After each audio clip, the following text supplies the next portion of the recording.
सबैजनालाई स्वागत छ एडु सबै एनपी वाडी च्यानलमा। आज कक्षा 11 को प्रिन्सिपल अफ अकाउन्टिङ विषयको एकाइ 3 अन्तर्गत रहेको लेखा समीकरण अकाउन्टिङ इक्वेसनको न्युमेरिकल सोलुसनहरू लिएर आएको छु। यस किताबको अभ्यासमा भएका सम्पूर्ण न्युमेरिकल क्वेसनहरूको सोलुसन यस भिडियोमा रहेको छ। भिडियोलाई अन्तसम्म हेरेर साथ दिनुहोला।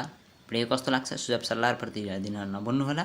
मन परेमा लाइक कमेन्ट सेयर अनि च्यानलमा नयाँ हुनुहुन्छ भने च्यानल सब्स्क्राइब गरी साथैको बेल आइकन दबाएर अल नोटिफिकेसन अन गर्न नभुल्नुहोला, किनकि यस्ता एजुकेसनल भिडियोहरू नियमित रूपमा सधैँ आइरहन्छन्।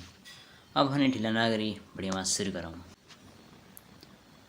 हामी न्युमेरिकल क्वेसनहरूको क्लास डिस्कसन सिडीमा रहेको क्वेसन नम्बर 1 चाहिँ गर्नेछौँ। सुरुमा सर्ट क्वेसनहरू अन्तर्गत रहेको छ। यसमा चाहिँ थोरै क्वेसनहरू छन् क्लास डिस्कसन सिडी 1 मा। अब हामीले सिडी 1 मा प्रश्न के सोधेको छ, the following transaction are given to you भनेर दिएको छ।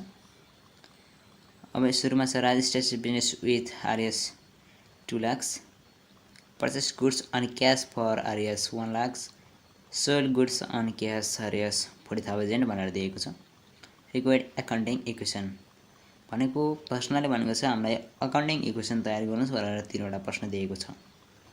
अब अनि हामी यसलाई अकाउन्टिङ इक्वेसनको तालिकामा भर्ने छौँ। त्यसभन्दा पहिले तपाईहरुले अकाउन्टिङ इक्वेसन सम्बन्धी केही बेसिक कुराहरू जान्नुपर्ने हुन्छ। यसमा खास गरी एसेट्स, क्यापिटल्स अनि लायबिलिटिजको कुरा रहेको हुन्छ। सम्पत्तिहरू के हुन्, सम्पत्ति कस्तो अवस्थामा आउँछ, अनि त्यसपछि क्यापिटल कहाँ जोडिन्छ, कहाँ घट्छ, क्यापिटलहरू के हुन् र लायबिलिटीहरू दायित्वहरू के कस्ता रहेका छन्, तिनीहरूको बारेमा जान्नुपर्ने हुन्छ। त्यसको लागि चाहिँ प्रश्न हाम्रो किताबको पेज नम्बर 36 मा रहेको छ। हजुरहरूको कुन पब्लिकेसनको बुक प्रयोग गर्नुभएको छ त्यसमा फरक पर्न सक्छ। यहाँ एउटा चार्ट दिएको छ, हेर्नु होला। त्यहाँ सुरुमा छ एसएन स्टार्टिङ अफ बिजनेस। यसले भन्न खोजेको कुन ठाउँमा के कारोबार ट्रान्ज्याक्सन हुँदा कहाँ प्लस कहाँ माइनस, कहाँ बढ्छ कहाँ घट्छ अथवा कुनमा पर्छ भनेर जानकारी दिएको छ। स्टार्टेड बिजनेस भनेर दिएको छ। त्यो क्याशमा हुँदा एसेटमा प्लस हुन्छ, क्यापिटलमा प्लस हुन्छ, त्यो सकिहाल्यो। अनि purchase of good and assets अथवा कुनै सामान वा सम्पत्ति खरिद गर्दा भनेको छ क्याशमा खरिद गर्दा एसेटमै प्लस र माइनस हुन्छ। अनि क्रेडिटमा खरिद गरियो भने एसेट्समा प्लस, लायबिलिटीमा नि प्लस हुन्छ। त्यो चार्ट चाहिँ बेसिक कुराहरूको लागि ध्यान दिनु होला। अब भने हामी न्युमेरिकल क्वेसनको सिडी 1 चाहिँ क्लास डिस्कसन चाहिँ गर्छौँ। 1 मा रहेको छ start business with RS 2 lakh, अनि सेकेन्डमा purchase goods on cash for RS 1 lakh र थर्डमा sold goods on cash RS 40,000 भनेको छ। अब सुरुमा लेख्दाखेरि चाहिँ यो चार्ट तालिका समिनुपर्छ। अकाउन्टिङ इक्वेसन भनेर सुरुमा लेख्ने SN, serial number, transaction, assets, capital, liabilities हो। कर्मानुक्रम, कर्मसङ्ख्या, ट्रान्ज्याक्सन भनेको कारोबारहरू, एसेट्स भनेको सम्पत्ति, क्यापिटल भनेको पुँजी, लायबिलिटिज भनेको दायित्वहरू। अकाउन्टिङको नेपालीमा पढे पनि प्राय इङ्ग्लिसमै हिसाबहरू गर्ने गरिन्छ। यहाँ इङ्ग्लिसमा हिसाबहरू छ, इङ्ग्लिस नेपालीमा प्राय खासै डिफ्रेन्स पर्दैन। यो चाहिँ अकाउन्टिङ इक्वेसनको। अब स्टार्टेड बिजनेस सुरुवात गरियो। स्टार्टेड बिजनेस विथ 2 लाख, 2 लाखले कुनै पनि बिजनेस सुरु गरियो भनेपछि क्याश भनेको प्लस भयो 2 लाख, अनि क्यापिटल भनेको क्यापिटल नै भयो 2 लाख त्यहाँ गयो। लायबिलिटी भनेको यसमा दायित्वहरू छैन भनेको 0। अब बिगिनिङ इक्वेसन अथवा ओपनिङ इक्वेसन लेख्न सक्नुहुनेछ। त्यसपछि जोड्दाखेरि 2 लाख नै भयो, त्यहाँ जोडघटा गर्नुपर्ने आवश्यकता छैन। 2 लाख अनि 0 भयो।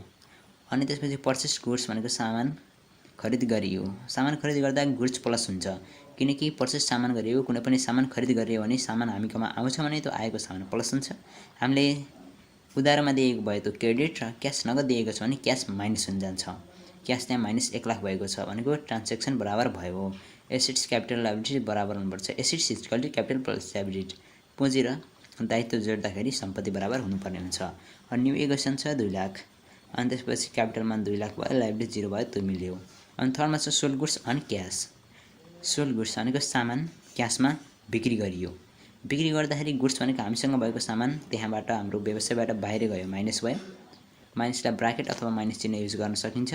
त्यसपछि क्यास भनेको 40,000 हामीले नगद प्राप्त गरियो भनेपछि प्लस माइनस काटियो 40,000 सकियो भनेको फाइनल इक्वेसन भनेर लेख्नु होला लास्टमा। अनि त्यहाँ फाइनल इक्वेसन भनेको 2 lakh equal to 2 lakh plus 0 भनेको सम्पत्ति भनेको 2 लाख आएको छ, क्यापिटल भनेको नि 2 लाख छ अनि लायबिलिटी 0 छ भनेको asset equal to capital plus liabilities हाम्रो एन्सर मिल्यो। यसरी चाहिँ समाधान गर्नुपर्ने हुन्छ। अब हामी क्लास डिस्कसन सिडीको 2 नम्बरको चाहिँ प्रश्न गरौँ। त्यसपछि यसमा के बुझ्नुभयो? यसमा खास बुझ्नु पर्यो स्ट्याटिक बिजनेस। कुनै पनि व्यवसाय सुरु गर्दा स्ट्याटिक बिजनेस विथ क्यास अथवा ब्याङ्क ब्यालेन्स अथवा फर्निचर अथवा गुड्स जे पनि हुनसक्छ, त्यसको लागि एसेट्समा प्लस हुन्छ। एसेट्समा कुनै पनि ट्रान्ज्याक्सन प्लस। अब सिडी 2 को फलोइङ ट्रान्ज्याक्सनहरू गरिहालौँ। Following transaction are given. तपाईहरुलाई कारोबार तयार गर्नको लागि विभिन्न बुँदाहरु दिएको छ। आइमा दिएको छ। प्रश्नहरु हेर्नु होला। तपाईहरुको पब्लिकेसन फरक बुक परेको कारण हुन सक्छ। ठ्याक्कै सेम मिल्दो प्रश्न हुन सक्छ, तर पनि यो क्वेसन बिजनेस यो भनेको प्राय सबैकोमा मिल्दछ। तरिका यस्तो, यसमा खास कन्सेप्ट क्लियर गर्न खोजिएको छ, ठ्याक्कै किताबको मिल्दैन। मैले चाहिँ एडभान्स सरस्वती पब्लिकेसनको बुक युज गरेको छु। हजुरहरूले ट्याक्कै एडभान्स सरस्वतीको बुक प्रयोग गर्नुभएको छ भने त मिल्छ। अरूको पब्लिकेसनको बुक गर्ने ट्याक्कै क्रमानुक्रममा त्यही प्रश्नहरू नहुन सक्छन्। अरू प्रश्नहरू त्यहाँ ट्रान्ज्याक्सन फरक हुन सक्छ।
दुई नम्बरको प्रश्न सारिसक्यो सिडी 2 को। अब यहाँ अकाउन्टेन्ट इक्वेसन भनेर माथि लेख्न नबिर्सिनुहोला। Serial number SN transaction asset is equal to capital plus liabilities. यो चाहिँ अनिवार्य यो तालिका खाका नै भयो। यसमा चाहिँ हामी हिसाब गर्छौँ। अब एसएन सुरुमा एआईमा रहेको छ commerce business with cash RS 80,000। 80,000 मा कुनै पनि बिजनेस सुरुवात गरियो अथवा खोलियो भनेको बिजनेस सुरु गरेपछि हाम्रो 80,000 भनेको नगद भनेको हाम्रो सम्पत्ति हो, क्यास 80,000 प्लस भयो। अनि क्यापिटल्स भनेको पुँजीहरू भनेको हामीले बिजनेस सुरु गरिसकेपछि क्यापिटल्समा हुन्छ 80,000। लायबिलिटी दायित्वहरू हाम्रो कुनै पनि व्यवसाय सुरु गर्दा छैन भनेपछि 0। बिगिनिङ इक्वेसन सुरुवातको समीकरण बिगिनिङ अथवा ओपनिङ इक्वेसन एउटा लेख्नु आवश्यक हुन्छ। क्यास भनेको नगद 80,000 र क्यापिटल नै 80,000 भनेपछि 80,000 भनेको asset equal to capital plus liabilities भयो भनेको यो हिसाब ठीक छ। अब सेकेन्डमा जाउँ। Purchase furniture on cash RS 50,000। ट्रान्ज्याक्सनमा लेखौँ पर्चेस्ड फर्निचर अन क्यास भनेको फर्निचरका वस्तुहरू सामान पर्चेस गरियो, खरिदियो। पर्चेस भनेपछि सामान आयो भनेपछि सामान आएको भनेपछि हाम्रो व्यवसायमा सामान आयो भनेपछि प्लस हुन्छ। प्लस भनेको 50,000। अनि त्यसपछि सामान कुनै पनि वस्तु किनिसकेपछि त हामीले नगद दिन्छौँ अथवा उधारोमा हो। नगद दिएको कारणले गर्दाखेरि नगदमा भनेको हाम्रो हातबाट क्यास गयो। क्यास गइसकेपछि क्यास चाहिँ माइनस हुन्छ। फर्निचर आयो प्लस, क्यास गयो माइनस। क्यापिटल र लायबिलिटीमा कुरा भएन। न्यू इक्वेसनमा 80,000 नै asset equal to capital plus liability भइहाल्यो हो।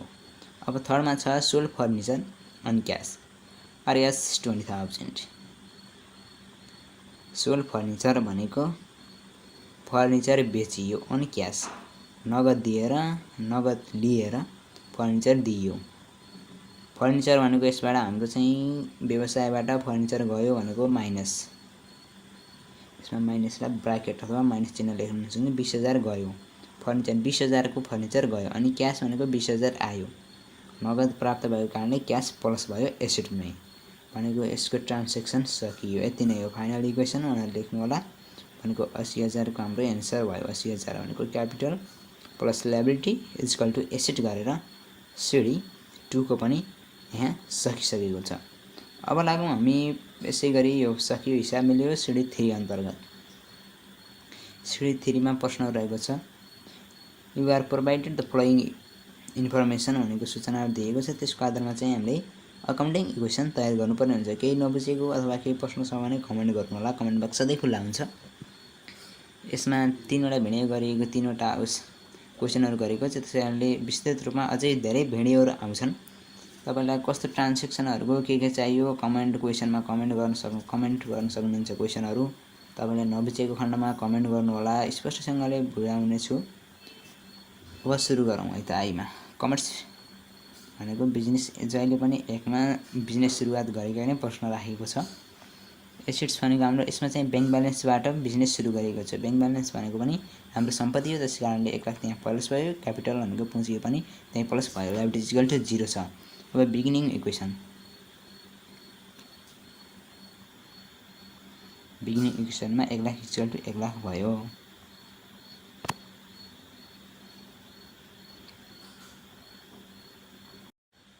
त्यसैगरी सेकेन्डमा छ पर्चेस गुड्स अन क्रेडिट, सामान उधारोमा खरिद गरियो।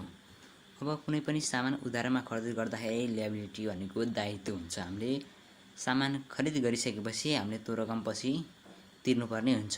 पर्चेस गर्दा गुड आयो, गुड प्लस हुन्छ, गुड्सहरू प्लस भयो, आएको सामान प्लस भयो, अनि लायबिलिटी तिर्न बाँकी छ भनेपछि दायित्व क्रेडिटर्स भयो। थर्डमा पनि त्यस्तै हो, सोल्ड गुड्स अन क्रेडिट, सामान बेचियो, सामान बेच्दाखेरि गुड्स चाहिँ गयो हामीसँगबाट, भनेको रकम चाहिँ हामीलाई आउनुपर्ने छ भनेको त्यो डेप्टर्सहरू हुन्छन्।